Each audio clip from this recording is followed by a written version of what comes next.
Hey everybody, Sasuke419 here, and as you can see, I am at Pokemon Nationals. Yeah, I'm at the Pokemon US Nationals. Zoom in here. And this is the deck I ran, or I'm running. And guys, I got something to say. I got bodied on Twitch TV. They called me a random, and I played on live Twitch TV against the Vespiquen Vileplume deck. He item locked me and completely destroyed me the first round because I was itemed. I had Hex Maniac in hand. I was going to be good. But then what happens? He plays in and completely sends that back, and I was just... Round 2 of Pokemon trading card game Masters Nationals. Wait for it, 2016 action. I think we got all the buzzwords in there. Got all the qualifiers in there. Yeah, round number 1 had an exciting matchup between two of the decks we expected to see at this event, the Night March deck and the Water Toolbox deck. But, I mean, realistically, I'm expecting to see like 12 different decks at this event. Yes. We've had some, we've had some environments in the past where, there's only like 2 or 3 really popular, viable decks. But this is not one of them. Sometimes those are good formats. Yeah. I've had game formats, go back to like the Gardevoir era, or it's like Gardevoir and Empoleon, and those really dominated, but there was a lot of different detailed choices you could make. Yeah. However, some people really love those big splash formats where anything goes, and it's the Wild West right now. Yeah, if you're interested in variety, this is the format for you, and we have round number 2 lined up and ready to go. So let's jump into that and get this action kicked off. Round number 2, get on social media, use that hashtag #PlayPokemon, start talking about who you're going to think is win here. We have Kyle on the left versus Tony on the right. Yeah, names are flip that layout for you guys. I believe we were discussing, we think we've had Kyle on stream before. I think he was a living Pokemon meme, known for just looking like deadpan into the camera after accidentally making a rules violation. He took it really well, and it was really funny, if I'm correct on that. Oh yeah, I'm pretty sure that's It's a face you don't forget, so well, I'm hoping to see Kyle ham it up for the camera again. Definitely. Good times. I did see he has the Vileplume deck ready to go, so we're already seeing something new.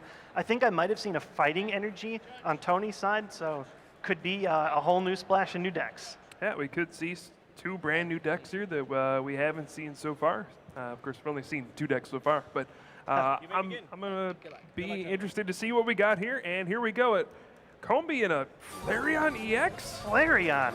Oh, this isn't what I think it is it? I don't know. I don't know what it is. Let's Surprise is already here. I know you used to mess with some Flareon gimmicks for fun. Oh, yeah, I love that Flareon. I'm curious to see where it goes. It's hard to see what else Kyle's hand, but I'm excited. All right, so we have Kyle on the left with this Vileplume Vespiquen deck. And this is one deck that a lot of people really dislike playing against, and for good reason. This is very similar to the Night March deck, where you're going to have a really long first turn. You're going to be playing a lot of Battle Compressors, a lot of Shaman EX using setup, and just really burning through a lot of your deck on the first turn.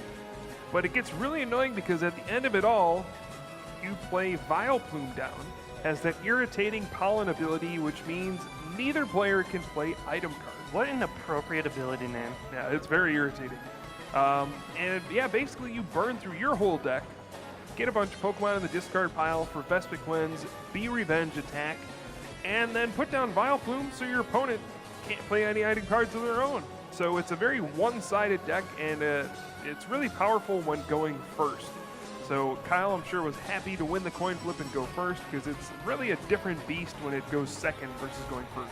Yeah, if you thought the Joltik turds were long, just wait till you get a load of this. This deck is created to just make a complete lock in one turn. A forest of giant plants really powers the whole thing because it allows you to evolve your Pokemon the same turn that they're played down, even multiple times. For example, here we saw that Oddish became a Gloom. That Gloom could now become the Vileplume. Usually that's how these players end their turns after they've exhausted all of their own item cards. Vespiquen's ready to go. This is just about all that Kyle could hope to have. Yeah, Forest of Giant Plants is really what kicks this strategy off. It's that stadium card. All your grass Pokemon can evolve immediately, which allows you to do crazy things in the first turn, like get Vileplume out. And so far, this has been a great turn for Kyle. He did get that Forest of Giant Plants down. He's been able to play plenty of stuff. The only thing that's been missing for him is Battle Compressor. Oh, there's Battle Compressor. So, pretty perfect start so far. Yeah, that's what else could you ask for at this point? Yep. You get to discard excess pieces that you don't need anymore. You get to evolve up and prevent your opponent's items for essentially the rest of the game. There are a few ways around it, but there are not many, and it doesn't happen super often.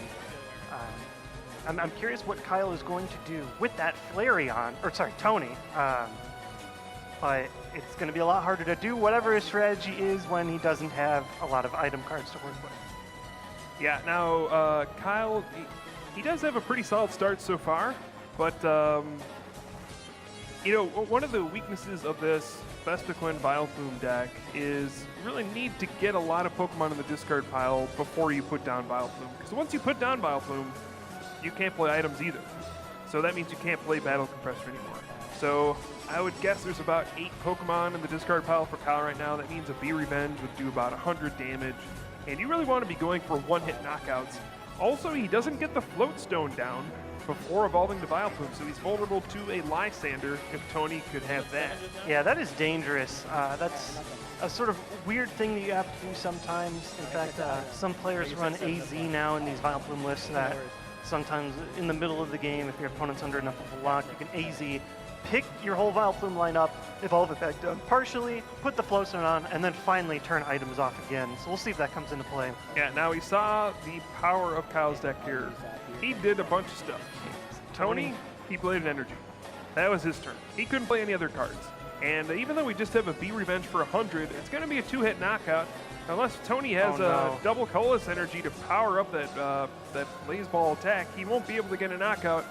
And that Flareon's going to go down, and we're going to have a quick game. Wow. Yeah, 2 energy on Flareon. That's it. That's the game.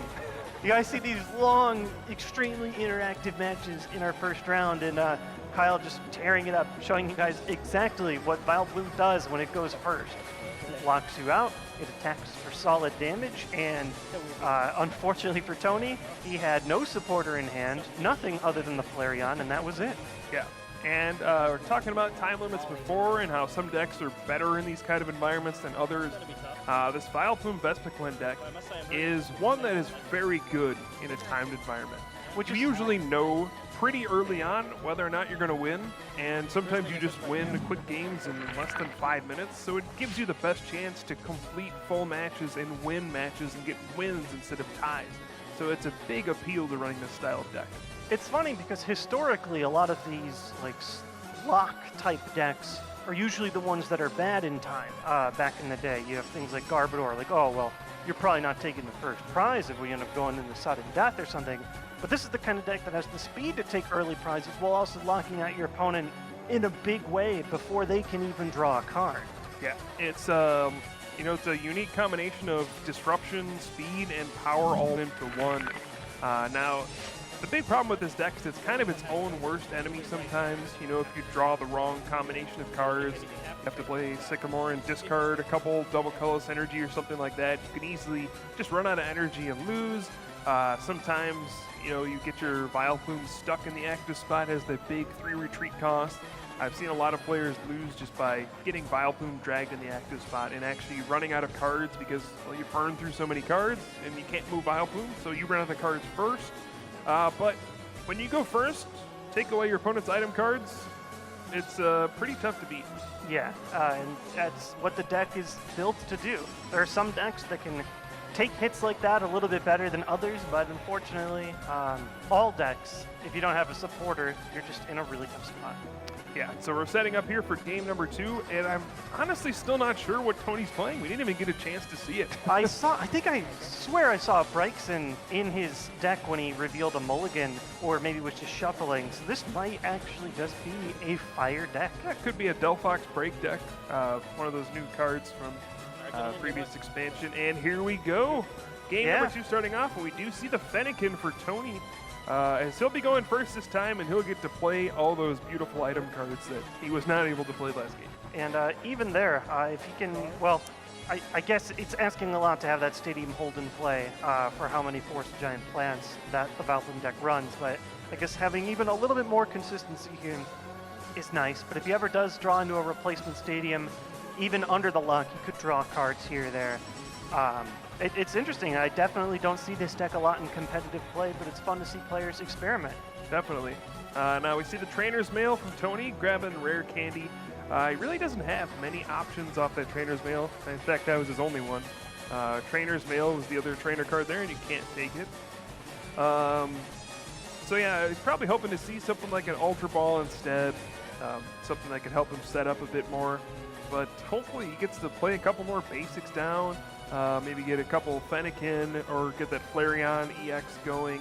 Yeah, I'm looking at his hand, and I'm actually terrified that this is going to be another one-turn game. I think there might be a Sycamore in there. There is. Whew. I think otherwise it was like Lysander and items. It's like, I don't want another game to go like that. Not like this. So we do see the Professor Sycamore for Tony, gonna draw a fresh hand of 7 cards, and he's got a lot of stuff to work with now. Battle Compressor being one of them. Yeah, so I'm wondering what he's gonna try to go for here. Gonna discard, looks like Hex Maniac, Wally, and we'll have to see what else. But he's gonna have to get another Pokemon down, because this Vileplume Vespiquen deck is capable of dealing a lot of damage on the first turn, right? You can force a Giant Plants, get Vespiquen out, and be Revenge for, 100+ damage on the first turn. So whenever you start with just one basic Pokemon against this deck, you're really in danger of losing immediately. So we see a lot of supporters going into the discard pile off of these Battle Compressors. I'm curious if he has any kind of replacement Pokemon. It is not asking a lot to find a Floatstone to move and get a knockout in one turn on Kyle's side. Yep, so Tony, we'll see if he has Ultra Ball to find these Pokemon here. Trainer's Mail, this could be a big moment in the game. Does he find anything? Can't take another mail, so Parallel City. It's not the place you want to be right now. No, it's not. So yeah, Parallel City, it's just Fennekin for Tony. This could get ugly fast. No. Not this way. Not like this. It's really rough. I'm trying to look at the end. What's that card all the way to the left? Oh no, he has to pass. And now Kyle, can he get that explosive start? He already has the Floatstone. I'm so scared. I never want to see a player lose 2 straight games like this. He's got to replace Oh his no. Stadium. He's already got Vespiquen. Double. All he needs to find is like a single Battle Compressor, and he can really start moving. Well, looks like didn't find anything there. failed mail. He does have a Shaman draw too. Yeah. This is terrifying. Yeah, this Vileplume Vespiquen deck runs so many ways to draw cards. It's almost impossible for them to draw a dead hand at the start of the game. You have Shaman EX, you have Unknown with Farewell Letter, you have Trainer's Mail, Acrobike. So many ways to just do anything. He's going to set up full of the full 6 cards. Ultra Ball, more Shamans. Oh no, more Trainer's Mail. There's almost no way he can miss at this point. Oh my goodness, what a disaster for Tony.